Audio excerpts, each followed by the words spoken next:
मी Mrinal Gopate, roll number 42. आज आपण बघणार आहोत इयत्ता 7वीचा म्हणजे आपला विज्ञान विषयाचा धडा ध्वनी, ध्वनीची निर्मिती. बरोबर आहे. ध्वनी म्हणजे काय तर आवाज. बरोबर आहे. आता मी ज्या गोष्टी सांगते त्या गोष्टींचा तुम्ही अनुभव घेतलाय का सांगा.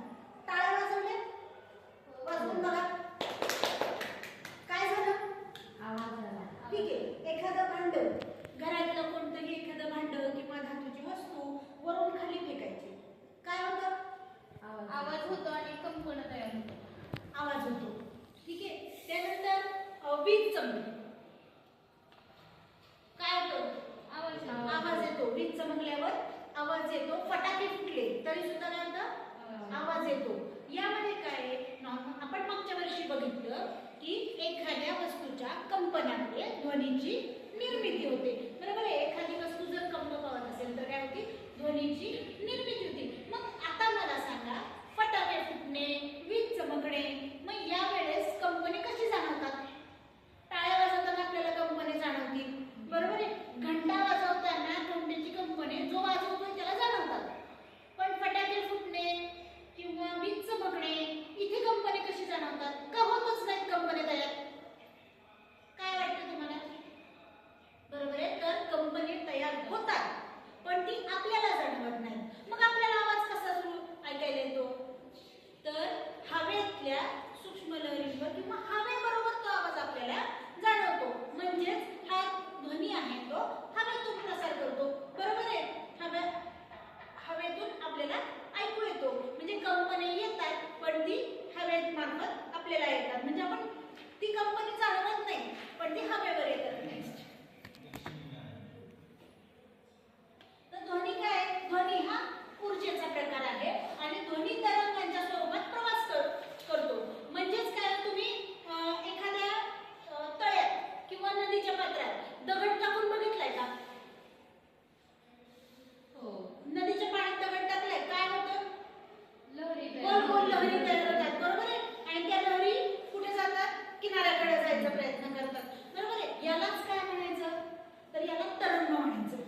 अशाच पद्धतीने ध्वनी आपल्याला कसा ऐकू येतो, तर त्या ध्वनी लहरींमधून किंवा ध्वनी तरंगामधून ऐकायला येतो. ज्या हवेत हे ध्वनी तरंग तयार होतात आणि त्यानंतर ते म्हणजे जे वेळेस ते कानापर्यंत पोहोचतात, हे तरंग कानापर्यंत पोहोचले की मग आपल्याला ध्वनी ऐकू येतो. पुढे, ध्वनीची निर्मिती कशामुळे होते, तर एखादी वस्तू कंप पावल्यामुळे ध्वनीची निर्मिती, कोणत्याही वस्तूच्या लयबद्ध कंपनामुळे ध्वनीची निर्मिती होते. आता वस्तू कंपने म्हणजे काय, कंपन म्हणजे काय, कंपन पावणे म्हणजे काय, वस्तू मागे पुढे हलणे. बरोबर. मागे पुढे हलणे म्हणजे कंपन पावणे. आता कंपन माध्यमात पसरतात म्हणजेच काय होतं, तर जसं आपल्याला ध्वनी ऐकायला येतो हवेच्या माध्यमात, आता इथे आपण काय म्हणतो, हवेवरून ध्वनी आपल्याला ऐकू येतो. मग आता मला सांगा, पाण्यात ध्वनी ऐकायला येतो का. पाण्यात पण लहरी असतात ना. मग पाण्यात येतो ध्वनी ऐकायला नाही, पाण्यात ध्वनी ऐकू येत नाही. बरोबर आहे. कारण त्याची वारंवारता तेवढी नसते, मॅच होत नाही. पुढे, इथे काय दिसतंय चित्रात, वाद्य वाजवतात. वाद्य वाजवतात का वाजवायची तयारी करतात, वाजवतात. काय नाही, एक मुलगी पेटी वाजवते, एक सितार वाजवते, तंबोला वाजवते, तबला वाजवतोय का नाही. तर इथे या चित्रात काय करतोय माहिती का, तो तबलजी तो ठोकून त्याच्या खिट्ट्या पेट करतो. म्हणजेच काय करतो, खिट्ट्या आवाज म्हणजे पेटी, तंबोरा आणि तबला यांची फ्रिक्वेन्सी मॅच करतो. बरोबर. वारंवारता मॅच करतोय. मग ज्याप्रमाणे खिट्ट्या आवाज करतोय म्हणजेच काय, इथे या दिसतात, इथं तबल्याला लावलेल्या पिवळ्या कलरच्या दिसतात त्या खिट्ट्या. बरोबर आहे. ह्या काय करतात, तबल्याचा वरचा जो पडदा आहे त्या आवळून घेतात. बरोबर आहे. ही खिट्टी खाली घेतली की तो पडदा आवळला जातो, त्याला ताण देतात, ताणता येतो. बरोबर. जेवढा ताणला जाईल तेवढा आवाज चांगला येईल. मग आता हे कुठं, सुश्राव्य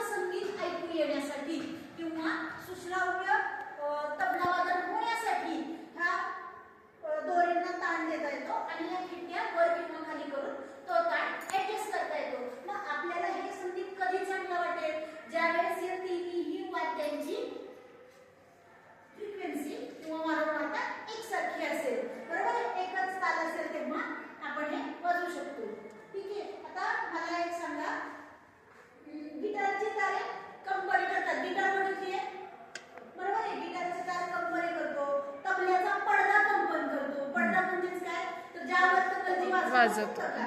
तो तबला कंपन करतो म्हणजे तो ताल कसा देतो तबल्याचा पडदा कंपन करून म्हणजे त्याच्यावर मारून जेवढ्या जोरात फोर्स करू आपण तेवढ्या जोरात तो कंपन करतो. आणि घंटा वाजवल्यावर तो धातू कंपन करतो. शाळेची घंटा वाजलेली बघितली आहे हो बरोबर आहे किंवा नंदी वाजली घंटा बरोबर आहे. जर घंटा वाजवली तर काय होतं त्याचा दोलक पुढे मागे येतो आणि तो कंपनी तयार करतो. आता हे काय तर ध्वनीची उच्च नीचता. आता मला एका प्रश्नाचं उत्तर द्या. सिंहाने डरकाळी फोडणे आणि डासाची गुणगुणी ह्या काय फरक आहे खूप मोठी बरोबर आहे. आवाज मोठा येतो. आवाज मोठा येतो आणि डासाची गुणगुणी कमी लागतो बरोबर आहे. मग ही उच्च नीचता कशी ठरवली त्यांचा एक गटाचा घ्या. म्हणजे हे ते कंपन पाहुण्याच्या आपण वर्ग द्यायचं स्थितीवर बरोबर आहे. किंवा किती ताण दिला गेला आहे. आता बघा काय केलेलं आहे की 2 ठोकळे घेतलेले आहेत. एक लाकडी फळी घेतलेली आहे. 2 ठोकळे घेतलेत आणि त्या 2 ठोकळ्यांच्या मध्ये एक तारबाई टाईप घेतलेली आहे. ही तारबाई त्याला ताण दिलेलं आहे. आता हा ताण कसा ऍडजस्ट केलाय जसं तबल्यामध्ये बघितलं तसंच इथं काय केलेलं आहे तारेला ताण दिलाय आणि तो ताण हे ठोकळे पुढे किंवा मागे सरकून व्हिडिओज होते ना आपले सगळे. ज्या पॉइंटला ज्या वेळेला सगळ्यात जास्त ताण असेल त्या तारेला त्यावेळेस कमी त्याचा आवाज जास्त ऐकायला येईल बरोबर आहे. आणि ज्या वेळेस कमी ताण असेल तेव्हा काय असेल त्याचा आवाज कमी ऐकायला येईल बरोबर आहे. म्हणजेच आपण काय म्हणू शकतो आवाजावर ध्वनी किती ऐकू येईल हे सॉरी अंतरावर ध्वनीची तीव्रता डिपेंड आहे बरोबर आहे. म्हणजेच काय तीव्रता किंवा वारंवारता म्हणजेच एफ फ्रिक्वेन्सी बरोबर आहे. ही फ्रिक्वेन्सी कशासाठी डिनोट केली जाते आणि ध्वनी कंपन करण्यासाठी किंवा ती तार कंपन करण्यासाठी किती वेळ लागतो यावर डिपेंड आहे. म्हणजेच F = 1/T. जर टाइम जास्त लागला तर फ्रिक्वेन्सी कमी येते. ठीक आहे. नेक्स्ट आता इथे काय दिसतंय बघा एक मुलगी झोका खेळते. झोका खेळाय सगळ्यांनी हो झोका खेळाय सगळ्यांनी काय असतं झोक्यामध्ये मागे बघतो आपण झोक्याचा एक पॉइंट असतो. मुले झोका घेतात एका मध्य बिंदूपासून पुढे किंवा मागे झोका जातो बरोबर आहे. समजा हा जर पॉइंट असेल तर इकडून इकडे किंवा इकडून इकडे झोका जातो. हे जे मध्य पॉइंट आहे हा झोक्याचा सेंटर म्हणूयात आपण. याचा ही जी झोक्याची गती आहे समजा हा A आणि B आणि हे सेंटर C असेल तर हे जे झोक्याचं C to A किंवा C to B हे फिरणं आहे. C to A आणि पुन्हा A to B आणि पुन्हा C हे जे फिरणं आहे त्याला म्हणायचं झोक्याचे दोलन. काय म्हणायचं त्याला म्हणायचं झोक्याचे दोलन. आता पुढची आकृती बघा. रबर लावलेले चिनी मातीचे भांडे आपल्याकडे बाउल असतो बरोबर आहे. चिनी मातीचं बाउल किंवा चिनी मातीचं भांडं असतं त्याला एक रबर लावायचं. ते रबर काय करतं त्याचं ताण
नाही. का नाही येणार? कारण जसं माझा अंतर वाढेल तसं आवाजाची फ्रिक्वेन्सी कमी कमी. असणार आहे. ते आपण मगाशी बघितलं. फ्रिक्वेन्सी ही